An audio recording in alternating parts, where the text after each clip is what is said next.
Olá, minhas lindas, como vocês estão? Maravilhosas? Espero que muito bem. Sejam bem-vindas a mais um vídeo aqui do canal. Já se inscreve, deixa o like, compartilha. Como eu falei pra vocês, eu tô gravando, né, em sequência logo todos os vídeos que vocês tinham me mandado lá no Instagram pra eu reagir. Seja de relato de parto ou vlogs de parto. Então eu já tô logo fazendo na sequência, num tempinho que eu consegui hoje. Fora o trabalho, enfim, eu tava bem atarefada, sem conseguir trazer pra vocês. Tô fazendo tudo de uma vez, por isso estou com a mesma blusa em todos eles. Sim, estou gravando no mesmo dia. Bom, hoje a gente vai assistir ao relato de parto da Beatriz Salazar. A única coisa que eu sei, como sempre, né, só o título que diz: Meu relato de parto aos 16 anos, violência obstétrica. Então, é a única coisa que a gente sabe, a gente vai reagir e assistir juntos, todos nós. Vou me colocar aqui no cantinho. Vamos lá, então. Gravar esse vídeo pra falar um pouquinho, porque muitas pessoas meio que ficam perguntando: você não vai ter mais filho? E aí, vamos ter uma menininha, né? Porque eu tenho um filho. E eu nunca contei essa história, tipo assim, pro YouTube, sabe? Quando eu tive meu filho, eu tinha 16 anos, então vou colocar aqui no título, né? E eu sofri violência obstétrica, obstetrícia. Fora outras coisas, gente. Violência obstétrica, então, com 16, né? Ela deixou, eu creio, de falar sobre isso durante algum tempo. E agora resolveu abrir essa situação. Muito obrigada, inclusive, Beatriz, por se sentir confortável para expor isso, para abrir isso, porque pode servir e vai servir, eu tenho certeza, para outras mulheres que vão passar, sabe? Para que não passem pelo mesmo. Quando a gente é adolescente, as pessoas olham a gente com um ar de pedante, um ar de que eu sou superior a você, do tipo, você tá fazendo uma burrada na tua vida. E, cara, o que eu passei, eu vou contar pra vocês um pouquinho, fora a violência mesmo, lá onde eu tava tendo parto, eu tive também sofrendo no hospital. Então, assim, vamos do começo, entendeu? Bom, hoje eu tenho 28 anos e só agora eu decidi compartilhar isso no YouTube. Eu acho que agora que eu tô mais velha, que meu filho tá grande, as pessoas vêm conversando muito, né? Pedindo, caramba, e aí, né? Vendo aquela pressão de ter mais um filho. Então eu queria explicar um pouquinho por que eu não tenho filho agora. Porque, querendo ou não, eu tive 2 traumas, entendeu? Na maternidade, tipo assim, aquele que me pegou de verdade. 3? Ah, não sei, gente. Mas é por isso que eu vou explicar um pouquinho pra vocês. Anúncio. De 16 anos eu comecei a ter os enjoos. Eu lembro, gente, no meu aniversário de 16 anos eu fui no cinema assistir Vingadores. Foi em 2012. E eu tava um porre, mas um nojo de pessoa. Então foi ali e minha menstruação atrasou e tudo mais. Eu tinha 16 anos, meu esposo ia fazer 17. Não, ele já tinha 17 anos. As pessoas devem se perguntar, gente, uma menina tão nova. Que foi o olhar das pessoas, né? Essa menina tão nova e engravidou. E não se protegeu. Não, gente. Apesar de eu ser muito nova, isso aí já é outra história, mas foi proposital. Nós queríamos ter um filho. Então eu demorei 3 meses pra poder engravidar, desde da hora que a gente decidiu, vamos ter um filho. Porque a gente tava passando um negócio muito louco na nossa vida, e aí a gente achava que dessa forma a gente queria resolver. Ai, não convém eu falar que é outra história, mas, gente, foi pauleira. Deus sabe o que faz, entendeu? Graças a Deus eu tive aquele pensamento de ter tido filho naquela época. Então, assim, Deus age do momento certo, da maneira certa. Se ele não quisesse que eu engravidasse, eu não engravidaria, eu não conseguiria engravidar. E eu engravidei. Chegou na hora do parto. Eu comecei a ter as contrações no horário da tarde, decidi tomar banho. Eu morava com a minha mãe e com meu pai ainda. Na verdade, eu e minha esposa a gente morava junto, e meus pais também moravam ali. Olha, é bem doido, que era o mesmo lote, com algumas casas. Então, meu esposo era meu vizinho, só que um dormia na casa do outro. E aí, eu estava com meu esposo, minha mãe também tava, e aí eu falei, mãe, tô sentindo dores. Quais foram as dores que eu senti? Gente, eu senti cólica forte. Não era aquela cólica de, nossa, estou morrendo. Mas era uma cólica forte ali, do tipo, opa, tem alguma coisa errada, essa cólica aí tá muito forte. E aí eu fui tomar banho, gente, eu lembro de tudo, de exatamente tudo. E eu nunca tive medo do parto, eu tava sempre preparada. As pessoas perguntavam, menina, você não tem medo do parto? Não tenho medo do parto. Fui eu tomar banho, né? E depois a gente começou a contar o tempo. E realmente as contrações estavam, né? As cólicas estavam fortes e vindo em tempo, em espaço curto. E aí minha mãe disse, vamos pro hospital. Nessa época, gente, eu morava em Brasília, né? Na divisa de Goiás com Brasília. Então eu fui ter o meu filho no DF, porque era coladinho, era bem ali, tipo, atravessou a pista. Opa! Estamos em território que eu conheço. Será que ela vai falar o nome desse hospital, gente? Eu já era DF, tecnicamente dizendo. Então nós fomos pro melhor hospital, o hospital mais recomendado, o hospital público mais recomendado, onde as pessoas que eu conheciam também tinham tido os seus filhos lá. Será que é o HMIB? Porque se for, tudo mudou. Hoje, gestante nenhuma aqui do DF pode escolher o seu parto na rede pública. O seu hospital, na verdade, que vai ter o parto. Hoje é por referência. Então, é de acordo com o seu comprovante de endereço, de acordo com o posto de saúde onde você fez o pré-natal. Hoje não tem como escolher. Mas ela traz isso como, sendo em 2012... Nós estamos em 2025, são 13 anos, né? Então, muita coisa mudou. Hoje não é mais dessa forma de poder escolher. Lá, fomos pro hospital, eu fui atendida, fizeram o toque. Ai, Jesus. E o que acontece? Enquanto eu estava na recepção, né? A minha mãe falou assim pra mim, Beatriz, faz cara de dor pra eles te internarem. Eu não tava sentindo, eu sou aquele tipo de pessoa que esconde um pouco as emoções do tipo dor. Então eu tava com dor lá, mas pra mim tava tudo bem. É como se fosse aquela pessoa que aguenta dor, não sei explicar. Então eu não mostrava a dor que eu tava sentindo. E a minha mãe falou, Beatriz, faz cara de dor. Aí eu lá, fingindo tudo. E tinha uma mulher do meu lado. E quando a minha mãe levantou pra fazer alguma coisa, eu não lembro se ia comprar alguma coisa pra gente comer, a mulher do meu lado começou a jogar piadinha pra mim. Ela não era médica, nada. Ela só tava ali, não tava grávida. A mulher só olhou pra mim e começou a jogar piadinhas pra mim sobre ter filho nova. Eu não lembro exatamente o que ela falava. Mas olha aí, ó, quis ter filho jovem, agora sofre a consequência. Como se fosse um castigo que eu tava merecendo. Mas não, gente, tudo foi planejado. Eu sou uma pessoa, principalmente naquela época, eu tinha resposta na ponta da língua, eu falava tudo, menina. Só que naquele momento eu tava tão concentrada, sabe, naquela dor que eu tava sentindo. Eu não sei explicar que eu não conseguia responder a pessoa. Então, assim, por mais que naquela época eu fosse mais briguenta, entendeu? Eu respondia na lata, eu mandava, entendeu? Eu não consegui responder. Depois eu comentei com a minha mãe. Ô, mãe, aquela mulher ali tá falando tal coisa de mim. Aí minha mãe já queria arrumar o barraco. Eu falei, mãe, deixa pra lá. Não tem problema não. Porque ela já queria... O quê? Tá falando o quê da minha filha? Esse foi o primeiro momento em que começaram a me tratar mal. Não sendo ninguém no hospital, né? A primeira vez. Depois que eu entrei, eu fui lá fazer o toque, né? Pra saber se eu iria ser internada ou não. E o médico foi totalmente grosseiro comigo. E eu não lembro exatamente quantos centímetros eu tava. Acho que 4 centímetros. Não era muito. Quando eu tava deitada lá, ele fez também uma piadinha. Ele chegou pra mim e falou que... A mesma coisa que todo mundo fala, né? Gostou de brincar? Tá achando que isso é brincadeira? Tá achando que isso é boneco? Só que eu não consegui responder, gente. Gente, é uma coisa assim bem louca. Mas eu não consegui responder. Eu fiquei... tipo... E ele foi tão grosseiro, sabe? Na forma de fazer o toque. Porque já é um momento sensível pra mulher. E principalmente você nunca ter passado por isso. Exato, já é um momento de vulnerabilidade. Eu tô falando de uma menor de idade que às vezes tem menos ainda, tem menos experiência, tem menos informação. E também nem sempre, mas eu tenho que considerar. É uma mãe de primeira viagem, vulnerável, talvez com medo. São tantas coisas que eu tô pensando, mas enfim. Lembrando que a violência obstétrica ela não é só física, ela já começa verbal, psicológica, e foi o que aconteceu aqui. Eles têm que, né, ir lá, ver quantos centímetros você tá, e eles vão na grosseria mesmo, na ignorância. Ainda mais que eles estavam com raiva, né? Não entendi o porquê, porque ele não ia criar o meu filho, mas ok. E ali, ele me encaminhou pra enfermaria, acho que é isso, onde a gente vai tomar medicamento. Ele não falou nada, tipo, olha, você não tá com muito tempo aí de dilatação, então eu vou te mandar pra casa, vou te dar um remédio pra você não ficar sofrendo. Não, ele só fez alguma anotação lá e mandou pra enfermaria. E nem a própria enfermeira me disse, só falou que ia me dar um remedinho pra ajudar na dilatação. Uns minutinhos depois, uns 5 minutos eu não senti mais nada. Então eu fiquei assim, caramba, e agora? O que eu vou fazer? Ela não explicou nada, não falou que era pra eu voltar pra casa. E aí, a dor passou. Ela mandou eu ir lá pra fora, e dali como a dor. Então, primeiro, é lógico, a gente tá falando aqui de uma experiência de 13 anos atrás. Muita coisa mudou, muita coisa mudou. Diretriz de parto humanizado, diretriz de parto normal, tudo evolui, né, com o tempo. A gente tá tendo aqui um recorte de uma experiência há mais de uma década. Em que não se falava praticamente de violência obstétrica, não se falava dos direitos das gestantes, Nessa época, eu não sei nem... Ela vai contar pra gente, mas eu não sei nem se ela teve acompanhante no parto, porque também não podia, dependendo do parto, dependendo do hospital. Era uma loucura. Mas... então ela foi mandada pra casa, porque não configura parto ativo, né? Ela tava com 4 centímetros, mas já é um final de fase latente. Pelo visto, foi feita ali uma medicação. Ela falou que foi pra ajudar com dilatação, mas que tirou depois a dor. Então eu acho que, na verdade, foi uma medicação pra dor. Talvez um Buscopan ou algo do tipo, para auxiliar na dor ali uterina. E quando eu trago uma medicação que auxilia dor, para auxiliar dor, eu trago também, nesse caso, uma parada da contratilidade daquele músculo.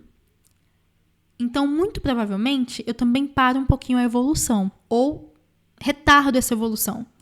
Passou, falaram que eu podia voltar pra casa. Só que não me explicaram, olha, esse remédio é próprio pra você parar de sentir a dor e tudo mais. Ok, fui pra casa, e eles disseram que quando voltar a dor era pra eu voltar. Então fiquei Lembrando que falta de informação também é violência, tá? E negligência. um tempo lá, entendeu? Comi e como a dor tinha passado, eu voltei pra casa. Passou o dia e 5 horas da manhã eu voltei a sentir a dor. Sabe quando a gente fica gemendo de dor? Então, na madrugada inteira eu comecei a gemer de dor. Meu esposo tava dormindo comigo do lado. Até que chegou uma hora em que não dava mais pra aguentar. Eu sou aquela que fica segurando a dor, né? E nossa, não dá, a dor tá muito forte, eu preciso ir pro hospital. Chamei minha mãe e aí nós fomos pro hospital. Dessa vez me levaram pra ser internada, né? Pra ficar lá no hospital. E minha mãe podia entrar comigo, porque eu era menor de idade. Fora que, gente, por lei, você tem direito a levar um acompanhante. Ah, então ela é menor de idade. Mas acontece que a lei do acompanhante, eu não sei se já existia nessa época, porque existem muitas mulheres que pariram nessa época, e hoje eu ouço os relatos, e dizem que não tinham nada disso de direito de acompanhante estabelecido ou respeitado, mas ela era menor de idade. Ainda bem, porque nesse quadro, há mais de uma década atrás, provavelmente ela ficaria sozinha se não fosse. Então ela estava acompanhada. Provavelmente foi isso mesmo que eu falei pra vocês, foi uma medicação pra dor e não pra ajudar na dilatação, foi pra dor mesmo. Tanto é que passou o período de ação do medicamento, ela voltou a sentir a dor.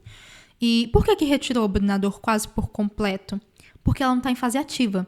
Geralmente, quando eu trago uma medicação para dor fora da fase ativa, antes ali, eu ainda tenho um resultado muito melhor. Porque o incômodo maior, como ela disse, é da cólica. Não é da lombar, não é da abertura de pelve, que é óssea. É mesmo ali, provavelmente, do colo de útero. Esse incômodozinho que ela fala combina muito com isso, com o colo afinando para dilatar. Tá? Mesmo se você for de maior, você vai lá, imprime e mostra de que você vai levar o seu acompanhante. Se possível, leva antes, entendeu? Pra não criar dor de cabeça na hora. Exato, você tem direito, tá? É lei. Acompanhante e doula. Você tem direito a estar acompanhada. Tendo sua doula aí, leve ela. Tendo seu acompanhante, leve ele. E a lei do acompanhante, gente, é uma lei federal. Ela está acima de qualquer instituição, de qualquer profissional. É lei federal, é a instância maior nesse caso. Olha, você com dor, entendeu? Então leva antes, escolhe o hospital que você vai querer estar e leva essa lei, onde eles vão ser obrigados a você poder entrar com um acompanhante. Como minha mãe entrou comigo, me levaram para um quarto onde tinha uma cama, aquela cama onde a gente põe a perna. Tinha a opção de não usar aquela perna também, tá? Eu não senti aquela dor excruciante no começo. E o médico, ele era muito legal comigo. Esse era outro médico. Mas, pensem muito bem, estudem muito antes de você. Hoje em dia tem isso, né? Internet. Antigamente, eu tava começando a internet em 2012, então nem eu que tinha computador em casa, não tinha internet. Então, às vezes, eu ia pra casa do meu marido, né? Pra casa da mãe do meu marido, pra gente poder assistir alguma coisa na internet, mexer no Orkut na época. Então, assim, não tinha muita informação. Como eu não tinha pesquisado muito, eu tinha gostado bastante do médico, as enfermeiras, tinha um médico e eu acho que 2 enfermeiras comigo. Então, eles riam muito, porque, gente, eu não sei, é de mim. Eu tô falando um pouquinho baixo, tá? Porque eu fico um pouco retraída com gente de casa. Eu não sei, eu era meio palhaça até no momento de dor. Só que, na hora do toque, esse médico, mesmo sendo legal, conversando, ele não esperava a contração passar. Então ele já fazia o toque sem esperar. Eu não sei, né? Eu não entendo de medicina. Então talvez realmente não possa esperar, porque naquele momento de contração pode estar aumentando lá o centímetro, sei lá. E era uma dor horrível, gente. O ideal é esperar e aguardar. Entendeu? Até para trazer para a mulher um maior conforto. Geralmente, esperar a contração vir para tocar é para alguns casos em que o profissional vai romper a bolsa. Para romper a bolsa, ela precisa ficar protusa. Isso é para quando uma gestante pede ou deseja, chegou nos 10 centímetros, olha, eu quero que alguém rompa a minha bolsa. Pode, pode. A gestante pedindo não é violência, entendeu? Às vezes é só a bolsa que está segurando, é um outro recorte de situação. Agora, romper bolsa sem avisar, não pode. Então, esse é o único momento em que o exame de toque é necessário durante a contração, que é para a bolsa ficar bem protusa, para vir para fora, ficar rígida para conseguir estourar, romper. Só que, se esse não é o intuito, somente para verificar a dilatação, geralmente o ideal é aguardar essa contração passar, essa mulher ficar mais à vontade, mais confortável. Adiantando para vocês que o toque é horrível. O exame, né, pra ver quantos centímetros você tá lá de dilatação. É péssimo. Eu entrei lá às 5 da manhã e o horário que eu tive, o meu filho, foi 9h19 da manhã. Então eu fiquei 4h20 ali em trabalho de parto, sem sentir a dor excruciante. Quando eu estava com 9 centímetros de dilatação, eles me deram um soro. Ele me falou, olha, eu vou te dar uma medicação onde você vai sentir mais dor e aí você vai entrar em trabalho de parto, tipo, na hora da expulsão, porque você já está com os centímetros de dilatação, né? São 10 centímetros, não lembro, mas ele me explicou. E eu de boa lá, achando que... Então ele te deu ocitocina sem indicação. Porque o corpo dela já estava dilatando. Ocitocina geralmente é indicada para parada de progressão, ocitocina é indicada para quando o corpo não tem a produção de ocitocina necessária para entrar em trabalho de parto, para caso de bolsa rota, enfim. Essa não é uma indicação de ocitocina pelo que ela fala. Então, a gente também tem aí uma violência obstétrica acontecendo. Né? A ocitocina não é um soro de rotina. Eu vou colocar um sorinho que é de rotina, tá? Não é rotina. Ocitocina sem indicação é sério. Pode causar algum problema, pode causar sofrimento fetal. Ocitocina sem indicação é um procedimento feito de forma errada. Assim, não era nenhuma dor, entendeu? Tipo assim, tô aguentando essa dor, a outra de boa. Quando aquele negócio entrou na minha veia, eu comecei a gritar. E a minha bolsa não estourou, tá? Ele teve que estourar minha bolsa. Então, assim, foi mais uma dor. E na hora do soro, como eu falei, gente, eu comecei a gritar. Lembrando que romper a bolsa é uma opção. Por quê? Ou o corpo rompe, durante o expulsivo até, e pode não romper. Tem bebê que nasce dentro da bolsa com todo o líquido que tinha ali. É o parto empelicado, chama-se parto empelicado.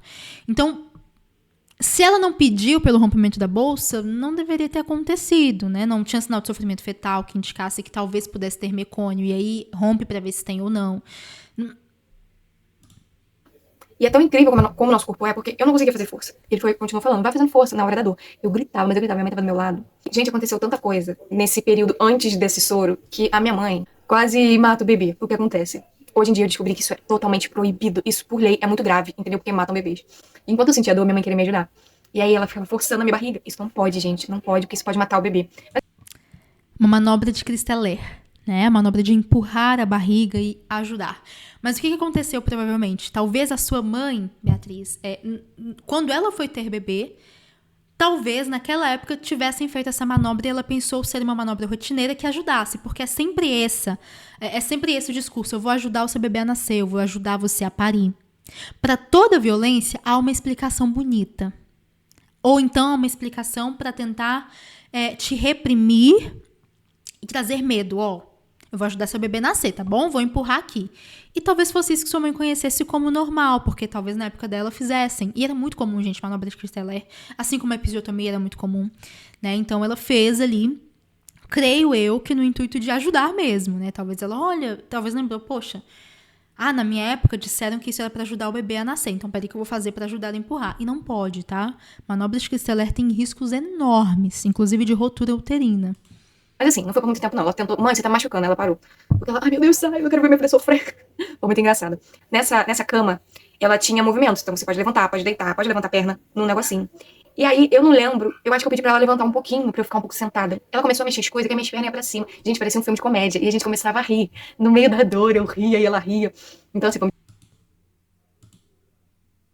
muito engraçado, porque ela conseguiu não mexer mais, entendeu? Então, assim, ela tentando me ajudar, me atrapalhando, mexendo na minha barriga, mexendo no controle do bichinho lá pra sentar. Mas, assim, ok, foi super tranquilo por aí, voltando pra parte do parto, onde eu comecei a gritar. E o meu corpo automaticamente começou a expulsar o bebê. É muita loucura, né, gente? O corpo humano. Deus é incrível, né? Eu fiz umas 4 vezes que eu empurrei, se eu não me engano, acho que foram só umas 4 vezes, e o Guilherme saiu. Quando ele tava quase coroando, né, ele fez aquele cortezinho, onde você pode ter a opção de querer ou não querer. Eu acho que esse tal de pique. O pique. Episiotomia, não existe explicação científica, não existe explicação da necessidade da episiotomia. Por quê? O bebê pode nascer e deixar o períneo íntegro, sem nenhuma laceração, que é o que mais acontece, ou o bebê pode nascer e, dependendo do tamanho ou da posição da mãe, da posição do bebê, trazer uma laceração. A laceração é um rasgo natural do corpo, que acontece no sentido da fibra muscular, porque é natural. E é mais superficial do que uma episiotomia. Então, quando eu falo de uma laceração, eu falo de um grau muito mais superficial, que vai ter um processo de cicatrização muito melhor depois. Quando eu falo de epísio, eu estou falando de um corte que é feito fora, né, ao contrário do sentido da fibra muscular, até porque se eu fizer para baixo, eu posso chegar no ânus, então geralmente quem faz isso faz para lateral. E depois eu tenho que dar pontos em camadas. O que isso faz, a episiotomia? Eu tenho acúmulo de tecido embaixo, crio fibrose, posso ter uma dificuldade de cicatrização ou ter cicatrizes hipertróficas, que são as cicatrizes de queloide. Isso pode tirar para a mulher a sensibilidade para o resto da vida daquela região ou deixar que ela sinta dor por anos. Entendeu? Vamos entender qual foi o caso dela, mas assim, só para corrigir o que ela falou aqui, ela falou, olha, é o corte que você pode ou não querer fazer. Na verdade, não existe nenhuma explicação para episiotomia. Nenhuma, tá? Mas é pro bebê sair porque ele não tá saindo. Gente, tem expulsivo que demora 2 horas. Tem expulsivo que demora 3 horas, tem expulsivo que demora 40 minutos. Bruno, isso não faz o bebê entrar em sofrimento? Não, por quê? Se você entrou em expulsivo, tem que ter ali com você uma profissional, geralmente a enfermeira faz isso, auscultando o coração do seu bebê enquanto está no expulsivo. Ele continua recebendo sangue oxigenado pelo cordão umbilical, ele continua descendo, a cada contração essa mulher faz força, ele desce mais um pouquinho, que bom. Quanto mais lento for a saída vaginal, mais eu consigo prevenir a ocorrência de laceração, porque o bebê vem descendo e o bebê ele desce de pouquinho a pouquinho, se acomodando ali no canal vaginal. Ele não vem de uma vez. O bebê que vem de uma vez, às vezes lacera. Mas quando ele vem de pouquinho a pouquinho, a vagina ali, a saída vaginal vai esticando porque ela é elástica, ela vai se moldando a saída desse bebê. Então, não existe nenhuma explicação para o famoso PIC, que é um nome fofo, como eu falei para vocês. Toda violência obstétrica, ela vem acompanhada de um nome fofo. O PIC, não é PIC, é episiotomia. Me ajudou, porque existem bebês que dilaceram toda a área. Então, tem gente que fala, eu não quero isso, porque isso é violência obstetrícia, né, obstétrica, não sei dizer. Mas eu gostaria novamente de fazer isso, porque me auxiliou a não dilacerar toda a minha parte íntima. Mas se ocorresse a laceração, ela aconteceria em camadas mais superficiais. E talvez o teu bebê fosse pequeno, por exemplo, mas existem mulheres que têm um bebê grande. Quando eu corto camadas, ele depois vem e corta ainda mais. A gente tem casos de mulheres que ficam com 1 centímetro do fim da episiotomia para o ânus já. O períneo quase todo. E em camadas. Eu apelido, inclusive, carinhosamente de cesariana vaginal. Acontece em camadas. Como uma cesárea, por exemplo, aconteceria, sabe? Então, eu entendo que pareceu que auxiliou, mas talvez o bebê nascendo de forma natural nem laceraria. Quantas e quantas gestantes passam por partos vaginais que não tem nenhuma laceração? Que o períneo fica íntegro. Inclusive, a gente reage a muitos casos aqui. Eu posto, inclusive, casos de gestantes minhas lá no Instagram. E nenhuma delas jamais permito a epísio, porque epísio é violência obstétrica. Né? Não há recomendação para isso. Então, sim, eu pediria pro médico fazer novamente. Mas outra coisa muito séria que aconteceu foi que o neném saiu e ele conversou comigo. Gente, nunca deixem isso acontecer. Agora, eu vou ter que tirar de você a placenta, porque o neném saiu, mas a placenta ainda não saiu. Então ele começou a tirar e eu senti muita dor. Só que, gente, isso é muito sério. Não deixem. O seu corpo vai expulsar o bebê e a placenta. Não deixe isso acontecer, gente, porque você pode morrer por causa disso.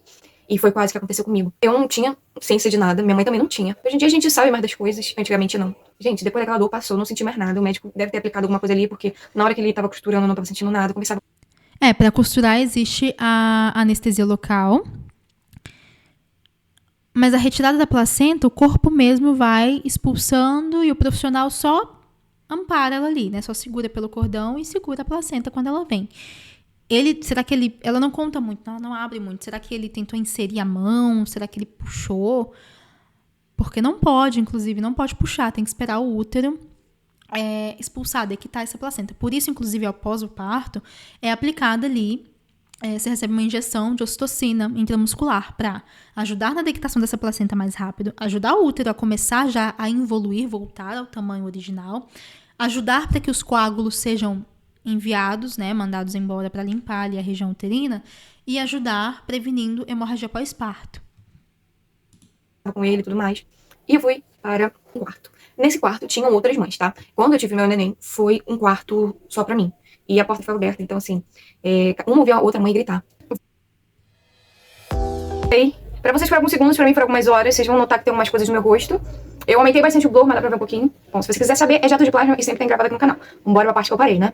Tomei meu banho, as enfermeiras me elogiaram, falavam que eu tava vermelha, que a maioria das mulheres ficam pálidas, porque fazia muita força e eu estava bem, elas me elogiaram por isso. Fui eu tomar o meu banho. Na hora que eu fui tomar banho, me limpando ali, me sentindo super bem. Fui colocar a mão lá embaixo e eu senti uma coisa saindo de mim. Grande, como se fosse um saco em mim. Eu fui saindo, sabe, da minha parte. Eu coloquei a mão e saía sangue, assim, eu falei, chamei minha mãe.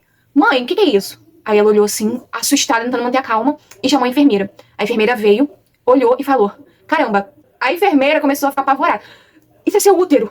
Seu útero tá caindo, você tá perdendo seu útero. Senta ali na cama, que eu vou te dar uma coisa úmida, porque o seu útero não pode ficar seco. Ela começou a se desesperar, saiu pegar alguma coisa úmida e foi chamar o médico. Eu fiquei lá apavorada, comecei a ficar com muito medo. Muitas mulheres, quando têm muitos filhos, o útero acaba descendo. Porque ele fica muito judiado, vamos colocar assim. E aí as mulheres acabam descendo o útero, eu não sei explicar direito.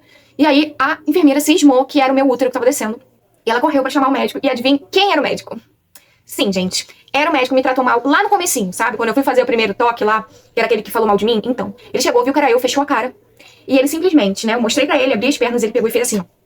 Sim, gente.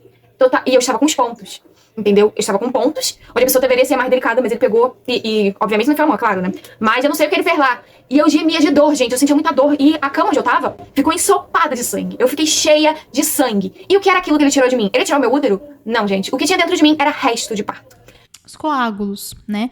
Os coágulos, eles ficam ali dentro, mas eles têm que ser retirados logo após o parto, entende? Para que não haja risco de infecção. Por isso que eu achei estranho quando ela falou útero, a enfermeira falou útero. Quanta desinformação, até ali na enfermagem, né? Mas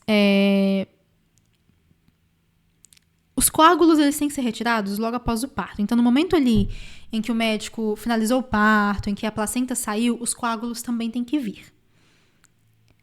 E, pelo visto, isso não aconteceu, né? Ele ficou retido ali por risco mesmo de infecção. Tem que sair, né? Então, não é... Quando a gente fala de resto de parto, a gente está falando só dos coágulos que estavam ali. né? E realmente era para ter sido tirado antes. Isso abre, na verdade, um risco para hemorragia pós-parto. É muito perigoso, é muito grave. Graças a Deus, Deus teve piedade de mim. E o meu corpo expulsou. Ele fez com que o meu corpo expulsasse sozinho o resto de parto que tinha dentro de mim. Porque aquilo ali poderia apodrecer, eu poderia morrer. Gente, olha o perigo disso. Obviamente já faz muitos anos, eu não entendi. Mas isso é mais comum do que se imagina. Sabia? Até hoje, esses coágulos são mais comuns do que se imagina permanecerem ali, depois saírem no banho, ou quando a mulher fica de pé pela primeira vez. Entendia muito, eu não podia processar. Hoje em dia, gente, eu ia entrar com uma ação contra o hospital. E eu chorei, claro, de dor, né? Imagine, você tá lá, rasgada, costurada, acabou de ter um bebê, o seu útero estava voltando ao normal e veio um cara pra tirar na maior agressividade, entendeu? Não tentou falar comigo como o cara lá que fez a besteira, foi o tal do passivo-agressivo, né? Porque ele foi muito legal comigo, mas quase me matou, porque foi ele que deixou o resto de parto dentro de mim, né? O nosso corpo tem que expulsar. Gente, por favor, isso é muito sério. A sua placenta precisa sair sozinha, gente, isso é muito importante. Não deixe o médico vir com papinho, porque eles querem economizar tempo, porque tempo pra eles é dinheiro, entendeu? Fiquei no hospital por alguns dias ainda, porque o meu bebê teve icterícia. É icterícia que fala que eles ficam amarelinhos, então. O meu filho ficou amarelinho, então eu fiquei, eu acho que, mais Isso, é icterícia. um dia lá. Meu filho nasceu no dia 31 de dezembro, gente, de 2012. Hoje em dia ele tem 11 anos, mas continua sendo meu bebê, entendeu? E quando eu fui amamentando, eu notei que o meu peito estava ferindo. E na minha cabeça não existia isso, gente, do peito ferir. Ninguém falou nada pra mim, nada. Então assim, ia ser uma maravilha. Eu ia amamentar meu filho maravilhosamente. Coitada dela, né? Fui embora com meu filho. E no primeiro mês, gente, o meu peito feriu de uma forma que ele saiu pus com sangue. Então meu filho, nessa época, ele chorava de fome porque ele botava a boca, sentia o gosto, largava, chorava. Eu tenho 2 traumas. Primeiro do parto. Se lá em Brasília, o melhor hospital que tinha era aquele que acabaram comigo, aqui no Rio de Janeiro, na verdade. É aquilo que eu falo com vocês, né? Não existe o melhor hospital e a melhor experiência. Porque eu posso chegar no melhor hospital particular, até hoje, e encontrar uma equipe extremamente desumanizada e chegar no pior hospital considerado, todo mundo tem experiências negativas, e naquele dia, naquele momento, o plantão ser um plantão extremamente humanizado, né? Então, o que faz a diferença é sempre a preparação da gestante, a preparação do acompanhante, se eles têm ou não uma doula, se eles têm ou não uma EO com eles, mas levar o plano de parto, os dois terem informações suficientes para humanizarem o parto em qualquer circunstância. E é algo que eu sempre falo para as minhas gestantes também, vocês estão cansados de ouvir aqui. O que eu sempre falo para elas no curso, o que eu sempre falo para as gestantes que eu atendo aqui presencial, a gestante tem que estar pronta, e seu acompanhante, lógico, para encontrar qualquer coisa no dia do plantão. E mesmo assim, lutar por um parto humanizado.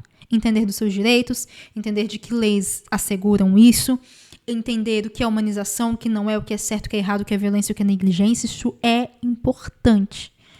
Aqui é Cabo Frio. Tem outro péssimo, onde vários bebês morrem. Então, a primeira coisa que eu tenho medo é de onde eu vou parar meu filho. Que eu morro de medo. Tipo assim, onde as pessoas me cobram, né?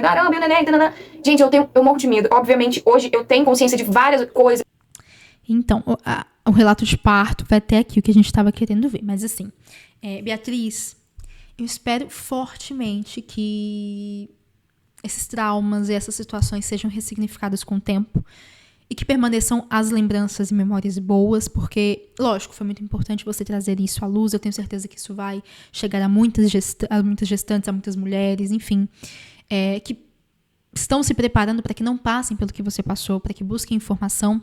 Mas eu desejo que realmente você tenha, do dia que o seu bebê, seu filho, planejado, chegou ao mundo, seja um dia positivo, né? Não é para ser um dia ruim, não é para ser um dia negativo.